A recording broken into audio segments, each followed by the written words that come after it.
할렐루야. 오늘 저는 하나님을 닮은 사람이라고 하는 말씀의 제목을 갖고 같이 은혜를 나누려고 합니다.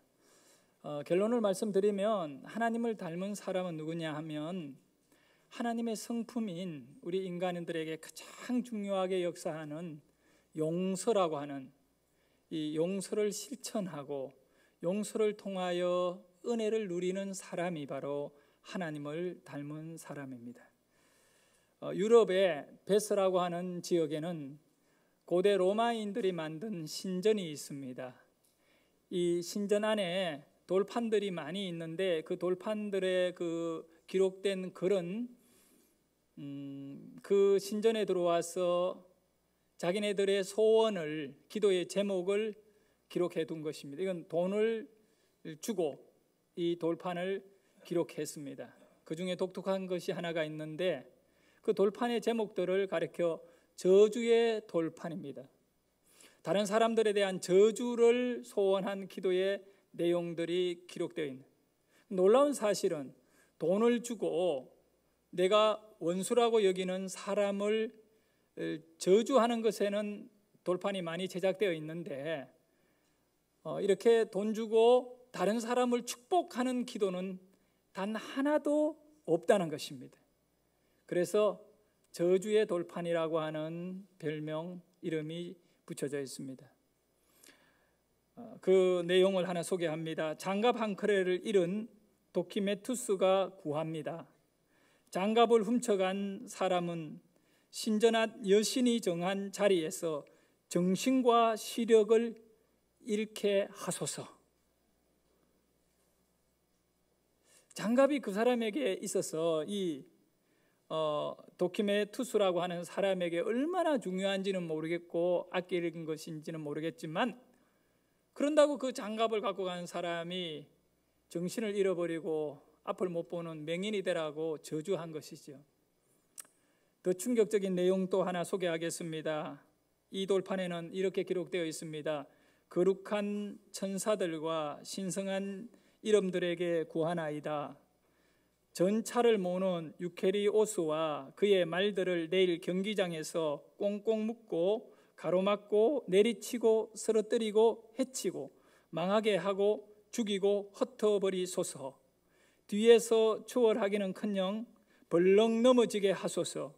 발이 묶여 부러지고 질질 끌려가서 경기 초반부터 막판까지 계속 그렇게 하소서. 지금 당장 어서 벌을 내리소서. 이 유케리오스라고 하는 사람이 어떤 죄를 지은지는 모르겠습니다. 하지만 이 사람을 저주하기 위해 돈을 들어가면서까지 이렇게 한 사람이 있습니다. 우리 예수님께서 제자들이나 또 성도들에게 가르쳐 주신 여러 가지 말씀 가운데 지키고 행하여야 할 것 중에 가장 중요한 것임에도 불구하고 가장 지키지 않는 것이 하나가 있어요. 그것이 뭐냐면 원수를 사랑하라. 예수님의 가르침 가운데 원수를 사랑하라는 것은 가장 앞선 내용이에요. 한 서기관이 예수님에게 찾아와서 물었습니다. 선생님, 가장 큰 계명이 무엇입니까? 그럴 때 한마디로 말하면 예수님은 네 목숨을 다해 하나님을 사랑하고 너의 이웃을 너의 몸과 같이 사랑해야 한다. 하나님과 이웃입니다. 그러면서 원수를 사랑하라. 그런데 여러분, 우리가 이웃을 내 몸같이 사랑할 수 없는, 사랑하지 못하는 이유가 있어요. 왜 그럴까요? 이웃 속에 내가 정말 미워하는 사람이 있거든요. 이웃 속에 죽도록 미워하는 사람이 거기에 포함되어 있거든요. 그래서 우리는 사랑을 안 할 수는 없으니까 선별을 해서 마치 농부가 농사를 지어서 거두어들인 열매들을 썩은 것과 또 실한 것을 갈라내듯이 내가 사랑해야 할 사람과 계속 사랑할 수 없는 그런 사람을 이렇게 갈라가지고 살아갑니다. 이거는 예수님의 가르침과 맞지 않습니다. 하나님의 성품 가운데 우리에게 절대 없어서는 안 될, 하나님이 우리를 사랑도 하시고 또 하나님께서 우리에게 거룩함도 덧입혀 주시고 여러 가지가 많은 하나님의 은혜가 있지만 그 중에 한 가지 없어서는 안 될 것이 있는데, 하나님께서 우리를 용서 안 해주면 우리는 소망이 없습니다. 하나님의 성품이 용서인데 하나님은 이 용서라는 것을 째째하게 하는 분이 아니에요. 특정한 사람만 가려가지고 너는 목사니까 내가 용서해 준다, 이런 거 없어요. 하나님의 용서는 모든 사람에게 비와 햇볕과 공기를 주신 하나님은 여러분과 여러분의 이웃에 이르기까지 나에게 원수라 할지라도 하나님은 그 사람을 용서의 대상에 올려놓은 사람이기 때문에 우리는 오늘 하나님의 용서를 귀하게 여기고 또 우리가 용서받은 자로 또 다른 사람을 용서하며 살아야 합니다. 용서는 우리가 선택으로 가지고 있지만 우리의 선택이 아니라 전적인 하나님의 명령인 것입니다.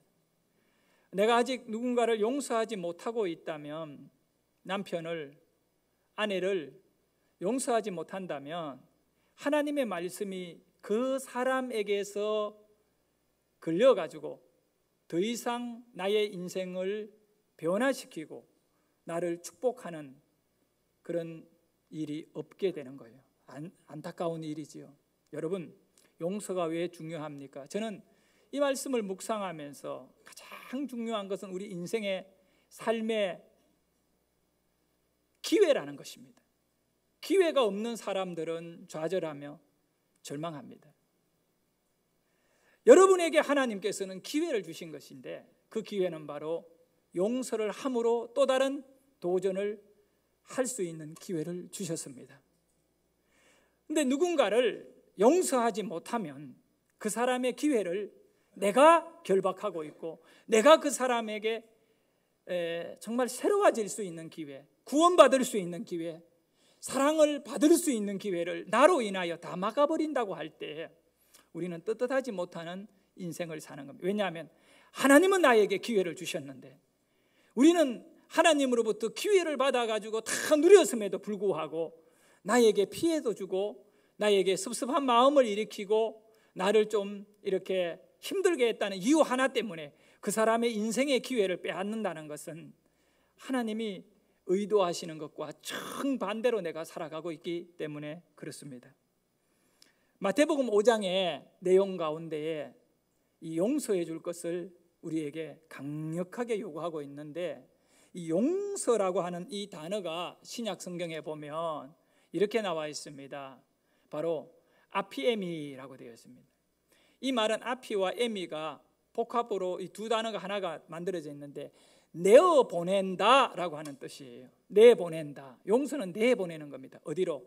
감옥에 갇혀 있는 사람을 기회를 줘서 다시 살아갈 수 있고 다시 바로 살 수 있는 기회를 주는 겁니다. 내보내는 것입니다. 이 어쩌면 내 원수, 내가 미워하고 내가 싫어하는 그 사람을 계속 어떤 한계 안에 가두어 놓고 있으면 여러분 더 이상 그 사람과 나의 사이 속에는 새로운 발전은 없습니다. 하나님께서 오늘 여러분을 통하여 누군가에게 기회를 주는 축복의 인물이 되기를 원하십니다. 가족들에게 기회를 주십시오. 우리 성도들에게 비록 저 성도가 많은 잘못을 한 것이 있다 하더라도 기회를 주십시오. 그러면 그 사람이 새로 일어나게 될 것입니다. 마태복음 5장은 팔복을 시작하고 있습니다. 이 산상수훈인데 우리가 이건 마태복음 5장 43절과 48절은 그 어떤 팔복의 결론적인 부분이라고 볼 수 있습니다. 그 팔복을 가진 사람이 어떤 삶을 살아야 하는지에 대한 부분이지요. 그런데 이 예수님의 가르침, 복 있는 사람이 누군가? 심령이 가난한 사람이에요. 모든 사람들은 부자가 복이 있다고 하는데 예수님은 마음이 가난해야 된다. 그래, 마음을 가난해야 예수님에 대한 간절한 마음을 가지는 건데, 그리고 애통하는 자가 복이 있대요. 애통하며 울면서 하나님을, 그러면 하나님 위로가 있다는 거예요. 그래 이런 이 놀라운 의를 위하여 핍박도 당하고 의에 줄이고 이런 전부 복인데, 이 복을 받은 사람을 가리켜서 뭐라고 하느냐 하면 이런 8가지의 복을 누리는 사람이 바로 세상의 소금이라는 거예요. 소금. 우리 말씀을 한번 보도록 하겠습니다. 같이 읽겠습니다. 너희는 세상의 소금이니 소금이 만일 그 맛을 잃으면 무엇으로 짜게 하리. 이 8가지의 복을 가진 이 인물들은 세상의 소금과 같은 존재다. 여러분, 소금, 음식을 아무리 화려하게 차려도 간을 하지 아니하면, 소금이 안 들어가면 그 음식은 맛이 없습니다. 소금은 맛을 내는 겁니다. 이 세상이 화려한 것으로 치장한다 하더라도 가장 중요한 것은, 맛을 내는 것은, 이 세상의 맛을 내는 것은 바로 너희는이라고 하는 세상의 소금인 거예요. 세상의 소금이다. 세상을 맛내는 자인데, 그 맛이 뭐냐 하면 세상에 내는 이 맛이 바로 용서인 것입니다. 우리가 누군가를 용서하게 되면 이 용서를 통하여 세상은 새로워지게 되어 있는 것입니다. 원수를 사랑하라. 이 용서하라. 하남에 있는 생수회관 교회를 이렇게 개척하면서 그 교회에 이제 벽화를 그리는 화가를 저희들이 고용을 해가지고 큰 그림을 몇 개 그렸습니다. 엘리베이터에서 내려서 이제 본당 복도에 들어오면 가장 처음에 있는 그림이 바로 용서입니다. 제가 지난 금요일 날 찍은 거예요. 가서 직접 우리가 그렸던 그 그림을 여러분이 지금 보시는데, 요즘 카메라가 좋아서 얼마나 현실감 있게 보이는지 몰라요. 망치를 들고 있는 저 사람이 예수님을 십자가에 못 박은 사람인 거예요. 그런데 우리 예수님은 저 사람이 지치고 쓰러질 때 그를 부둥켜 안고 복입은 용서하다. 용서하다. 여러분, 하남 성전에 한번 들리시면 꼭 그 그림을 한번 바라보시고, 저 망치던 자가 바로 나다. 주님이 나를 용서해 주셨다. 나는 그 교회에 들어오는 모든 분들이 먼저 예수님의 용서 안에 있는 은혜를 누리기를 원하고, 그리고 나아가서 여러분이 마음에 들지 않고 못마땅한 사람에 대하여 비난하고 짓밟기보다 용서해 주는 아름다운 믿음이기를 소원합니다. 오늘 우리 본문을 한번 읽어볼까요? 21절에서 24절 사이에 있는 말씀인데, 옛사람에게 말한 바, 옛사람에게 말한 바, 모세의 율법을 말하는 거예요. 모세에게 말한 바, 살인하지 말라. 이건 10계명이거든요. 누구든지 살인하면 심판을 받게 되리라 하였다는 것을 너희가 들었으나 나는 너희에게 이르노니 형제에게 노하는 자마다 심판을 받게 된다. 왜 노합니까? 못마땅하니까요. 그런데 모세는 살인하는 자가 죄인이라고 말했어요. 그런데 예수님은 형제에게 노하는 자가 죄인이다는, 그 사람들을 용서해 주지 못하고 정죄하는 것은 죄다는 거예요. 오늘 본문 말씀에는 원수를 사랑하라 그랬습니다. 사랑하는데 가장 걸림돌이 되는 것이 바로 용서입니다. 용서 못 해주겠다는 겁니다. 그런데 어떤 사람들에 대해 너무 불편한 관계로 서로가 미워하고 있을 때 우리는 중간에서 야, 좀 이해해라, 그 사람 좀 용서해줘 라고 말하면 대다수의 사람들이 그렇게 합니다. 나 용서했어? 아니에요. 용서 안 했어요. 왜? 사랑 안 하고 있잖아. 용서하면 사랑까지 다가가야 돼요.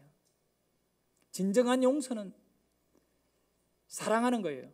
그래서 성경은 뭐라고 말하냐? 원수가 줄이면 먹이고, 원수가 목말라 하면 마시게 하고, 원수가 추워하면 옷을 입히는 것이다. 그리고 더욱더 원수를 위하여 기도해 주라는 거예요. 이런 기도해 주라는 말은 축복해 주라는 거거든요. 원수를 위하여 축복해 주라는 거예요. 아니 그런 복이 있으면 내 하나 받았으면 좋겠다. 하나님은 원수를 축복하는 그 사람에게는 사람이 구하고 생각하는 것보다 더 넘치도록 복을 주시는 하나님이셔요. 여러분, 하나님 말씀을 신뢰하고 믿는다면 그 말씀을 적용해서 행할 줄 알아야 돼. 적용하셔야 돼. 한번 해보자. 내 주위에 원수가 얼마나 많은가. 내가 원수가 아니더라도 용서해 주지 못하는 사람이 얼마나 많았는가. 어쩌면 여러분들이 우리 성도들 안에 마음에 가장 불편함을 갖고 있는 사람이 있을 수도 있어요. 왜 그러냐 하면 사람은 무관한 사람하고는 사이가 나쁠 이유는 없어요.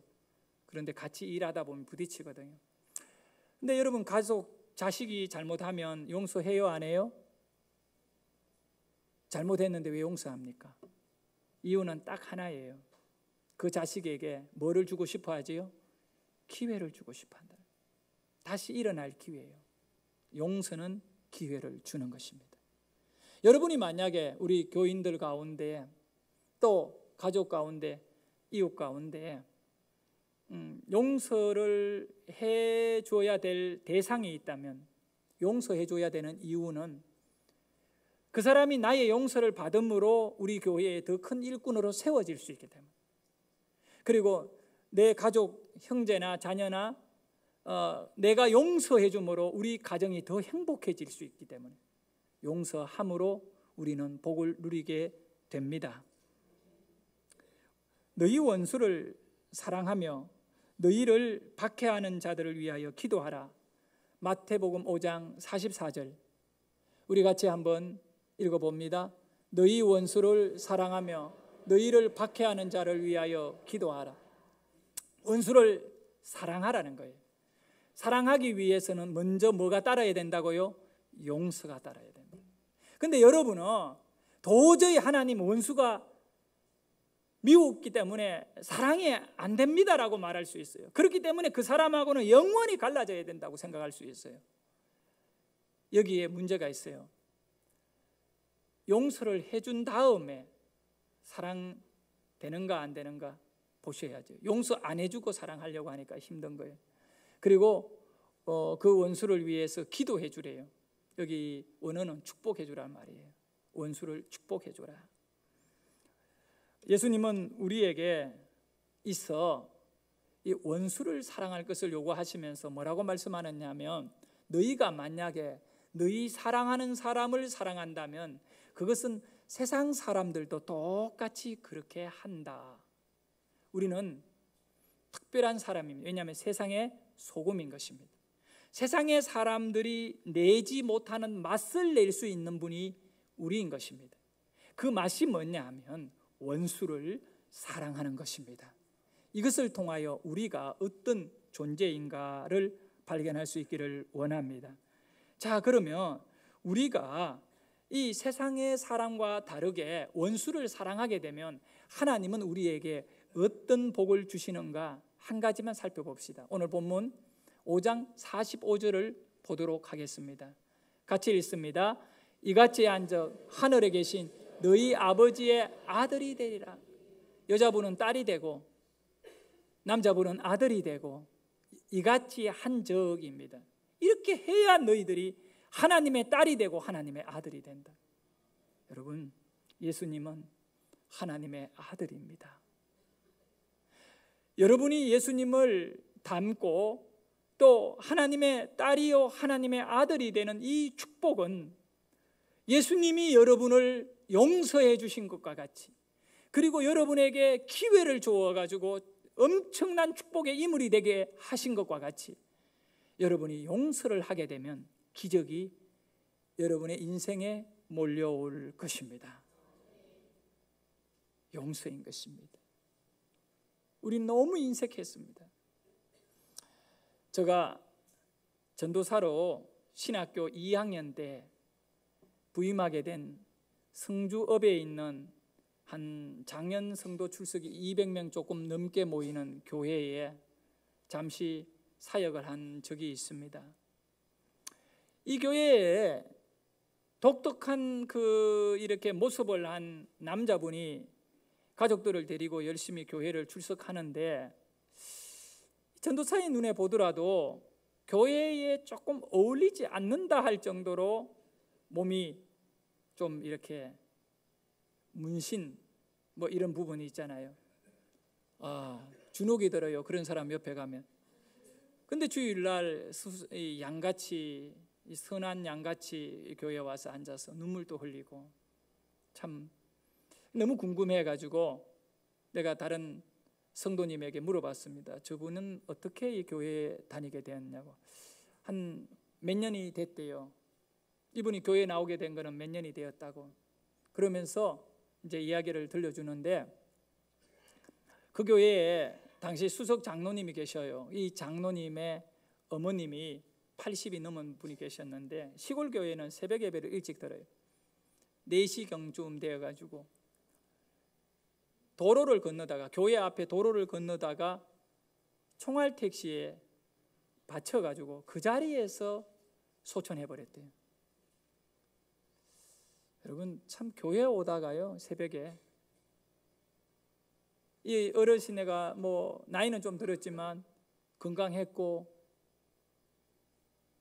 근데 이 돌아가신 노인은 정말 성도님들이 존경하는 어머니 같은 분이 돼요.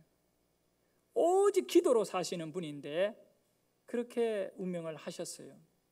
교인들의 슬픔도 컸고 그 아들 장로님도 못 견디는 거예요. 이제 운전했던 사람은 불법 택시인 거예요. 허가도 받지 않는 개인 승용차를 가지고 대구에서 성주까지 밤 12시가 차가 끊어지면 사람 2~3명을 태워가지고 몇만 원 딱 받고 그냥 1시간 거리를 20분에 날려놓고 또 돌아와. 이걸 밤에 많이 하는 거죠. 그 사람들은 간이 부어가지고 150km, 60km로 달려서 안 무서운가 봐요. 손님들은 기도를 많이 하고 그걸 타야 돼요. 무서워가. 그런데 그 차가 그 속력으로 달려가며 그 노인을 치었으니까 몸인들 뭐 죽었지만 승하겠습니까? 온 몸이 다 부서지고 아들 장로님은 운전하는 분이 용서가 되지 않았어요. 그래서 마음에 큰 아픔을 갖고 3일장 치르고 새벽에 이제 새벽 예배를 드리고 기도하는데 하나님 왜 우리 어머니가 이렇게 죽어야 됩니까? 그리고 그 운전한 사람 그렇게 말이야 속력을 위반하고 달리고 그러니까 하나님께서 이 장로님에게 깊은 기도에 들어가면 들려지고 느껴지는 것이 있어요. 네가 용서해라는 거예요. 계속 용서라는 단. 그래서 이 장로님이 그렇게 할 수 없다고. 나는 내 어머니를 그렇게 치어 한순간에 나와 우리의 가정 삶에 이 엄청난 슬픔을 준 그 운전수는 할 수만 있으면 감옥에서 더 썩어야 된다고. 그런데 이 장로님의 가슴에 성경 말씀 하나가 강력하게 가슴을 때린 거예요. 왜 우리가 말씀을 많이 읽어야 되느냐 하면 이런 중요한 순간에 하나님의 말씀이 우리를 살려주거든. 그 말씀이 바로 오늘 본문 안에 있는 45절의 말씀. 네가 용서하면, 네가 그를 용서해 주면, 이같이 하면 하늘에 계신 너희 아버지의 아들이 되리라. 이제 이 장로님이 하나님의 아들이 될 것인가 말 것인가. 용서해 주면 이같이 한적 너가 하나님의 아들이 될 것이다. 하나님의 아들 예수 그리스도가 우리를 용서하여 주었듯이 네가 그 사람을 용서해 주면 네가 하나님의 아들이라 칭함을 받을 것이고 그 하나님의 아들의 복을 누릴 것이다. 이 가슴에 꼽힌 말씀 때문에 그 말씀을 뽑아버리고 싶어도 뽑히지 않는 그 말씀 때문에 장로님은 그날 새벽에 교회에서 엉엉 울고 기도하고 바로 아침에 경찰서로 가서 아직 구치소에 갇혀있는 이 조서 꾸미는 기간 중에 그 사람을 만나 첫 번째 한 이야기가 내가 너를 용서한다. 내가 너를 용서한다. 네가 용서를 받았으니 너는 앞으로 더 잘 살아야 한다. 내 용서해 줌이 너에게 소망이고 의미가 있는 인생이 되기를 원한다. 하나님이 나에게 너를 용서해 주라고 했겠지. 나는 싫지만 그러나 내가 너를 용서해 준다. 그리고는 이 탄원서라고 하는 것을 상대방이 요구도 하지 않았는데 그가 탄원서를 써서 판사에게 올린 거예요. 한 가정을 꾸려가는 가장이 그렇게 차를 몰다가 우리 어머니를 치었는데 잘잘못을 떠나서 어린 자식들이나 가족들을 생각해서 그가 감옥에 들어가면 또 한 가정이 깨어지니까 어떻게 하든 이 사람에게 선처를 해서 판사님 기회를 주십시오. 내가 돈을 받고 합의한 것도 아니고 내가 무거운 가슴을 내려놓으면서 이를 용서하고 이를 새로운 기회를 주고 싶은데 판사님이 무거운 죄를 때려버리면 감옥에 있으면 그는 내가 지은 죄를 다 갚았다 여길 수 있으니 그에게 용서의 능력과 의미를 깨달을 수 있도록 판사님 죄를 가볍게 하고 그를 풀어주십시오. 간절히 호소문을 탄원서를 써서 제출한 거예요. 판사도 감동받고 진짜 당신이 10원도 합의금을 받지 않았느냐. 장로님은 땅을 많이 가진 큰 부자예요. 나도 그 장로님 집에서 식사 초대를 몇 번 받았는데 아무리 그렇지만 돈이 귀하잖아요. 있는 거 없는 거 다 끌고 와서 합의해라 할 건데 10원도 갖고 오지 마라. 그래서 이분이 가난하고 뭐 이랬는지는 모르지만 없는 돈을 모아서 장로님에게 인사를 했대요. 장로님이 싹 그 돈을 돌려줬대요. 내가 용서해 주는 의미는 돈이 아니다. 네가 기회를 갖고 새롭게 살았으면 좋겠다. 여러분, 어머님은 이미 천국 가셨고 이 한 젊은이를 감옥에 3년 4년 스키는 것보다 하나님의 말씀대로 살고 싶어 용서해 준 거예요. 그가 풀려난 이후에 빠른 시간에 풀려났다는 거예요. 그리고 가장 먼저 교회에 와서 예배를 드리고 나오라 나오지 마라 말을 안 해도 그는 주일날 되면 가족들을 부인과 아이들을 데리고 교회와 예배 드리고 몇 년째 인생이 변화된 모습으로 교회 안에서 성자같이 살아가고 있는 거예요. 어떤 능력이 이 사람을 변화시켰겠습니까? 부모의 잔소리입니까? 세상의 물질이겠습니까? 용서라는 것입니다. 용서할 때 기회를 얻게 되는 것이고 우리가 그리스도로부터 큰 은혜를 받았잖아요. 감당할 수 없는 은혜를 받았어요. 죄인임에도 불구하고 우리의 죄를 돌아보시지 않고 십자가에 옮겨버린 하나님의 용서를 통하여 사랑을 알게 된 거예요. 여러분이 누군가를 용서하게 되면 그 사람이 여러분을 보면서 사랑을 아는 거예요. 여러분이 그 사람에게 내가 너를 사랑한다 말할 필요가 없어요. 진정으로 용서해 주면 그 용서는 사랑의 능력이 되어 여러분에게 다가오게 될 것입니다. 영화 가운데 대부라고 하는 영화가 있습니다. 명절이 되면 텔레비전에서 꼭 어느 한 방송국에는 대부를 틀어줘요. 그런데 이 대부에 나오는 명언이 하나가 있습니다. 이 고수의 대부가 뭐라고 말하느냐 하면 친구를 가까이 두라. 친구를 가까이 두라. 그 뒤에 말이 더 놀라워요. 그러나 원수는 더 가까이 두라. 원수는 항상 관리를 잘해라. 원수에게는 더 잘해줘라. 이것은 오늘 저와 여러분에게 원수의 벽이 사라지는 용서해 줌으로 모든 사람이 나의 이웃이 되게 하는 하나님의 사랑 능력이 뭐냐 하면 원수를 이웃으로 만드는 사람인 것입니다. 그러나 원수를 이웃으로 만드는 유일한 길이 뭐냐 하면 용서해 주는 겁니다. 조건 없는 용서인 것입니다. 이 용서할 때 나의 원수는 나의 이웃이 되는 것입니다. 사랑하는 여러분, 이 용서라는 것은 하늘의 천사들도 부러워하는 것입니다. 왜냐하면 사람에게만 용서가 적용되는 것입니다. 베드로 후서 2장 4절을 읽어보세요. 같이 읽습니다. 하나님이 범죄한 천사들을 용서하지 아니하시고 지옥에 던져 어두운 구덩이에 두어 심판 때까지. 하나님은 천사를 용서한대 안 한대요? 천 없어도 어떤 일이 있어도 천사는 용서를 안 한다는 거예요. 그러나 여러분들은 100번이고 1000번이고 용서하시는 거예요.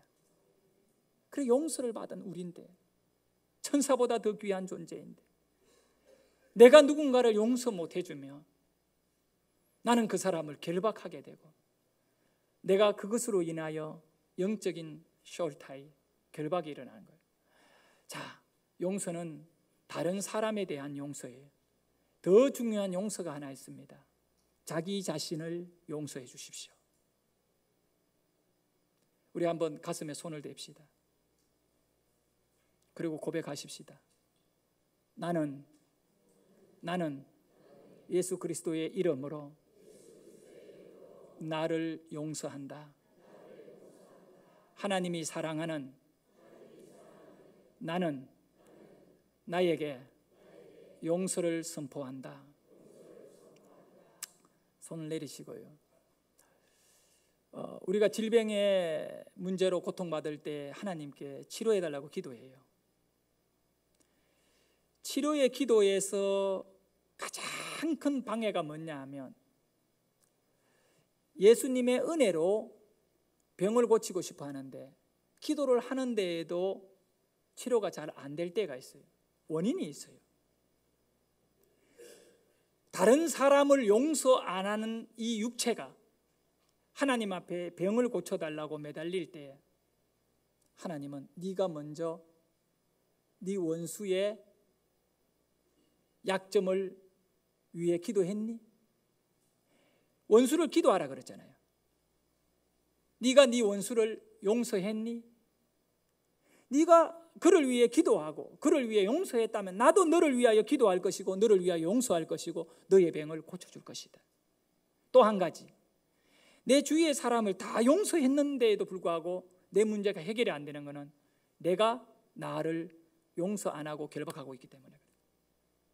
반드시 여러분, 어떤 소원을 이루려고 하나님께 기도할 적에는 먼저 살펴야 될 것이 있습니다. 나로 인하여 원망받을 사람이 있는가? 하나님께 간절히 기도해야 돼요. 간절히 기도해야 돼요. 난 우리 성도님들 가운데 교회에서는 정말 열심히 섬김에도 불구하고 남편이나 가족, 자식들에게는 너무 많은 상처와 정오심을 갖고 있는 분들이 계셔요. 나는 여러분들이 복을 받기를 원하는 마음으로 강력하게 권면하고 싶은데 그들을 용서해 주셔야 돼. 그래야 여러분이 복을 받아요. 다른 사람을 용서하고 나를 용서하게 되면 그 용서한 사람의 인생의 길이 이제 하나님의 아들의 길을 가는 것입니다. 결론적으로 말씀드립니다. 예수님께서 요한복음 8장 11절에 보면 가늠하다 현장에서 잡힌 나쁜 여자지, 이 여자를 뭐라고 말합니까? 나도 너를 뭐하지 아니한다? 정죄하지 아니, 용서해 준다는 거예요. 다시는 죄를 범하지 말라. 이게 11절 말씀이에요. 우리는 여기서 끝나는 거예요. 거의 정죄하지 않고 용서해 줘야 되겠구만. 그 다음 말씀을 보십시오. 12절입니다. 뭐라고 하고 있습니까? 같이 읽을까요? 예수께 또 말씀하여 이르시되 나는 세상의 빛이니 나를 따르는 자는 어둠에 다니지 아니하고 생명의 빛을 얻으리라. 그렇습니다. 나를 따르는 자, 예수님을 따라야 돼. 예수님이 가늠하다 현장에 잡힌 여자를 정죄하지 않았고 용서해 주었듯이 나를 따르는 자는 어둠에 다니지 아니하고 세상의 빛이 되리라. 여러분이 왜 어두움에 빠져서 힘들어하고 우울증을 겪고 또 더 나아가서 스트레스 때문에 잠을 못 잡습니까? 용서해 주십시오. 자신을 용서해 주십시오. 여러분에게 몰려오는 것은 평안일 것입니다. 네가 그렇게 하면 하나님의 아들이 되리라. 하나님의 아들의 능한 인격과 능력이 있어요. 그것은 뭐냐 하면 내 원수를 이웃으로 만들어버리는 놀라운 능력이에요. 오늘 우리 주위에 있는 수많은 원망의 대상자들을 오늘 이 시간에 고개를 숙이고 용서해 주십시오. 용서하고 고개를 드는 순간에 하나님의 평안이 여러분에게 넘치도록 역사할 것입니다. 기도하겠습니다.